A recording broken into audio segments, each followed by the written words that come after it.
اسکولوں میں کہاں یہ تعلیم ہوتی ہے؟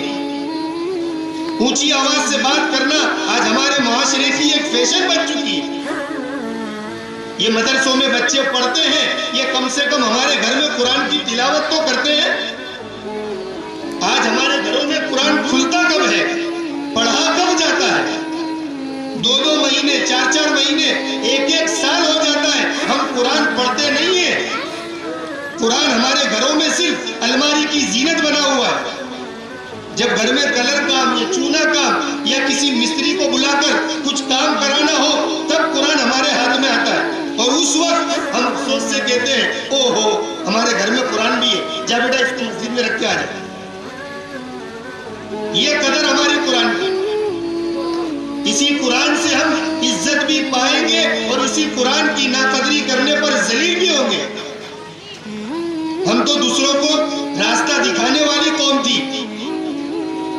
ہم تو رہبر بن کے آئے تھے اسی قرآن کی بنیاد پر۔ اس میں ہر چیز اللہ نے بیان کی، جو اس کو اپنا اوڑھنا بنائے گا، اپنا بچھونا بنائے گا، اس کے مطابق زندگی گزارے گا، اللہ اس کو ولی بنائے گا دنیا کا۔ آج ہمارے سامنے نمونے ہیں۔ آج ہمارے گھروں میں قرآن پڑھتا کون ہے؟ نہ باپ کو ٹینشن، نہ ماں کو ٹینشن، نہ دادی کو کبھی فرصت ملتی ہے، نہ دادے کو کبھی توفیق ملتی ہے کہ قرآن ہمارے گھر میں ہے اس کو کھول کر پڑھ تو لے۔ یہی معصوم بچے مدرسہ جانے سے 15 منٹ 20 منٹ پہلے اپنا قاعدہ، اپنا قرآن، اپنا پارہ کھول کر یہ قرآن کی تلاوت کر کے ہمارے گھر میں فرشتوں کی آمد تو کرواتے ہیں۔ انہی کی بنیاد پر آج ہمیں روزی مل رہی ہے، انہی کی بنیاد پر آج اللہ کی رحمتیں اتر رہی ہیں۔ ہمارے گھروں میں پڑھتا کون ہے؟ جب قرآن کریم گھر سے تلاوت ہونا بند ہو جائے گا وہاں پر شیطانی اثرات چالو ہو جائے گا۔ قرآن پڑھو گے اللہ کی نورانی مخلوق کی آمد ہوگی ہمارے گھر میں، فرشتے آتے جاتے رہیں گے۔ یہ معصوم بچے 5 منٹ بھی قرآن کھول کر پڑھ لیتے ہیں، اللہ ہزاروں سال کی جو ہماری ہونے والی نسلیں ان کو قبول کر لیتا ہے۔ یہ معصوم بچے جب اپنی زبان سے بسم اللہ پڑھتے ہیں اور اس کا باپ دکان پر بیٹھ کر گاہک کا انتظار کر رہا ہوتا ہے، اللہ ہزاروں کلومیٹر دور سے اس باپ کی دکان پر اور اس بچے کے باپ کی دکان پر اللہ تعالیٰ گراہک کو بیچ کر اس کی روزی میں برکت ڈالتا ہے۔ انہی بچوں کی بنیاد پر آج ہمارے محلوں میں مکتب ہے، اس کی قدر کر لو۔ بہت سارے ایسے ممالک ہیں جہاں پر بخاری، مسلم، سیاہ ستہ لکھنے والوں کی قبریں ہیں، جہاں پر علم حدیث کا سبق سنایا اور پڑھایا جاتا تھا، لیکن جب عوام نے، لوگوں نے قدریں نہیں کی تو آج وہاں کا کیا حال ہے۔ دیکھو بخارا، سمرقند، تاشقند۔ ہمارے محلوں میں مدرسے تو ہے جہاں پر قال اللہ قال رسول کی آوازیں تو نکلتی ہے، اور گھر میں قرآن پڑھا جائے گا، شیطان کبھی ہمارے گھر میں نہیں آئے، فرشتے آئیں گے، کیونکہ نیکیاں کرتے ہیں، نیکی کا ماحول ہوتا ہے، وہاں پر فرشتے زبردست آتے ہیں، ہجوم کے ساتھ آتے ہیں۔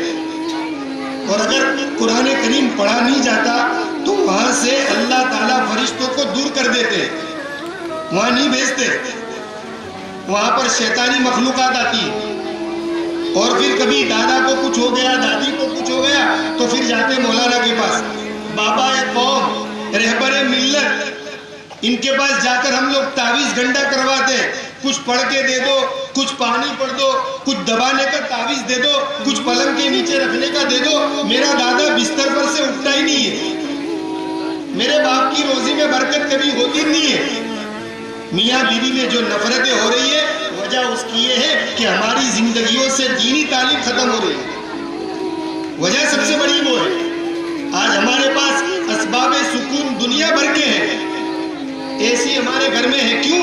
ہم اس سے ٹھنڈک حاصل کرتے ہیں، یہ اسباب کے طور پر ہے، لائٹ ہے، پنکھا ہے، گھر کے اندر ہر چیز ہے، اسباب سکون ہم نے جمع کر لیے، لیکن یہ ضروری نہیں ہے کہ اسباب سکون کے ہونے کی وجہ سے سکون بھی میسر ہو جائے، یہ ضروری نہیں ہے۔ سکون ملے گا قرآن پڑھنے سے، سکون ملے گا قرآنی تعلیم سے۔ آج ہمارے معصوم بچوں نے قرآن پیش کیا، ترجمہ پیش کیا، مولانا 25-30 سال کے نوجوان لڑکے جن کو غسل کے واجبات فرائض معلوم نہیں ہے، آج ہماری آنکھوں کے سامنے 2 بچوں کا باپ، 2 بچوں کی ماں جس کو وضو کے فرائض معلوم نہیں ہے، آج ہمارے مدرسے میں پڑھنے والے 8 سال 10 سال کے بچوں کو معلوم ہے۔ یہ تعلیم ہمارے یہاں دی جاتی ہے مدرسوں میں، ان کو سکھایا جاتا ہے کہ ماں کیا چیز ہے، باپ کیا چیز ہے، یہ بتایا جاتا ہے۔ یہ ماں باپ سے ڈرتے ہیں۔ یہ ماحول ہمارے مدرسوں میں قائم ہوتا ہے۔ اس لیے آپ لوگوں سے درخواست ہے، مستورات سے بھی مردوں سے بھی، کہ آپ اپنے محلے کی تعلیم کو مضبوط کرو، اپنے بچوں کو پابندی سے بھیجو۔ ایک دن بچہ نہیں جاتا، 40 دن کی برکت ختم ہو جاتی ہے۔ ہم شادی میں، گھومنے پھرنے میں، ادھر جانا ادھر جانا، بچوں کو مدرسے میں چھٹی کروا دیتے، جس کی وجہ سے اس کی تعلیم میں برکت ہی نہیں ہوتی۔ ایک دن غیر حاضری کرنے پر 40 دن کی برکت ختم ہو جاتی ہے۔ اس لیے آپ سے درخواست ہے کہ یہ چیز ہرگز مت کرو، بچوں کو پابندی سے مدرسے بھیجو۔ اس کا فائدہ کیا ہوگا کہ بچہ مسجد میں سے گھر پر آئے گا، مدرسے سے گھر پر آئے گا، یہ قرآن کھولے گا، یہ نماز گھر پر پڑھے گا، یہ کھانے کی دعا تمہارے سامنے پڑھے گا، یہ رات میں بسم اللہ پڑھ کر سوئے گا، یہ ٹوائلٹ میں جائے گا تو دعا پڑھ کر جائے گا، یہ نکلے گا تو دعا پڑھ کر نکلے گا۔ 24 گھنٹے اس کی زبان سے ہمیشہ رسول اللہ کی سیرت ٹپکتی رہے گی۔ آج ہماری زندگیاں ختم ہونے آئی، آپ سب گواہ ہیں اس چیز کے۔ ہم دودھ پیتے ہیں، پانی پیتے ہیں، ہمیں آداب معلوم ہے، ان معصوم بچوں کو پتا ہے، انہیں معلوم ہے کون سے ہاتھ سے پانی پینا، ٹوائلٹ میں جانا، کون سے پیر سے جانا، کس پیر سے باہر نکلنا، سارے آداب ہمارے دھرم میں سکھائے۔ یہ اپنے سینوں میں قرآن کو محفوظ کرتے ہیں۔ یہ مدرسہ 1-2 گھنٹے کا نہیں ہوتا، یہ ان کے بھوشیہ کو سدھارنے کے لیے ہوتا ہے۔ آج ہمیں قرآن کی عظمت اس لیے نہیں ہے کہ ہم نے صحیح معنوں میں قرآن نہیں پڑھا۔ ان بچوں سے پوچھئے، سنیے ان کا قرآن، ہمیں رونا آئے گا کہ ہم نے تو ایسا نہیں پڑھا، ہمارے بچے کتنا پیارا قرآن پڑھتے ہیں۔ جب ہمارے گھر میں قرآن پڑھا جائے گا، ہماری بچی ہمارے سامنے قرآن پڑھے گی، اللہ کو پیار نہیں آئے گا؟ جس گھر میں قرآن پڑھا جائے گا، اس کے ماں باپ کی روزی میں اگر تنگی ہے، اللہ برکت نہیں ڈالے گا؟ پیر طلحہ شیخ زکریا کے لڑکے، انہوں نے کتاب میں ایک چیز لکھی ہے، حضرت عیسیٰ علیہ السلام کے زمانے کا واقعہ۔ اس زمانے میں ایک عورت اپنے میاں کے ساتھ رہتی تھی، اور اس کے میاں کا انتقال کا بالکل وقت قریب آیا، مرنے کا وقت۔ جب مرنے لگا تو اس نے اپنی بیوی سے کہا کہ ابھی دیکھ تیرے پیٹ میں بچہ ہے، تو پریگننٹ ہے، حاملہ ہے، میں نے تو گناہ والی زندگی گزاری، جب تو بچے کو جنے تو اس کو اللہ کا نام سکھائیے، اس کو مدرسے میں بھیجیو، اچھی تعلیم دلوائیو، مدرسہ صفہ میں بھیجیو۔ یہ باپ نے اس کو کہہ دیا، بچہ پیدا ہو تو یہ کرنا۔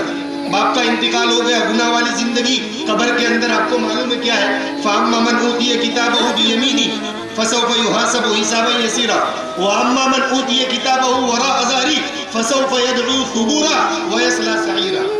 دونوں فیصلے اللہ نے بتائے، ان الابرار لفی نعیم وان الفجار لفی جحیم۔ مدرسے میں پڑھو گے، نماز پڑھو گے، نیک بنو گے، جنت میں جاؤ گے، اگر یہ کچھ نہیں کیا تو فرعون کے ساتھ میں رہو گے۔ دونوں طریقے، دونوں چیزیں اللہ نے بتائی۔ جب اس آدمی کا انتقال ہو گیا، بیوی کو بچہ پیدا ہوا، تھوڑا بڑا ہوا، اس نے مدرسے میں بچے کو داخلہ کروایا، ایڈمیشن کروایا۔ چند دنوں کے بعد بچے کو مولانا نے بلا کر پوچھا، بیٹا کچھ آتا ہے؟ اس نے بولا کچھ نہیں آتا۔ مولانا نے اس کو سکھایا بسم اللہ پڑھنا۔ اب بچے نے جیسے ہی بسم اللہ پڑھنا شروع کیا، اللہ نے اس کے ابا پر ہونے والے عذاب کو روک دیا۔ فرشتوں نے کہا کہ اس کے عذاب کو روک لو۔ فرشتوں نے کہا کہ اللہ آپ نے کہا تھا کہ قیامت تک اس کو عذاب دیتے رہی ہو، ابھی قیامت کہاں قائم ہوئی ہے، آپ عذاب کو روکنے کا کہہ رہے ہو؟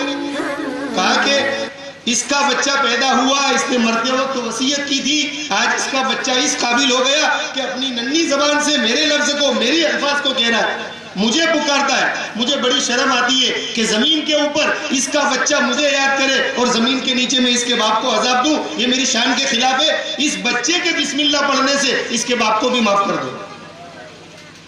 یہ چیز کو معمولی مت سمجھو۔ آج قرآن ہے، ہماری عزت ہے، اسی سے صحابہ کو بھی روشنی ملی، ہم کو بھی ملے گی۔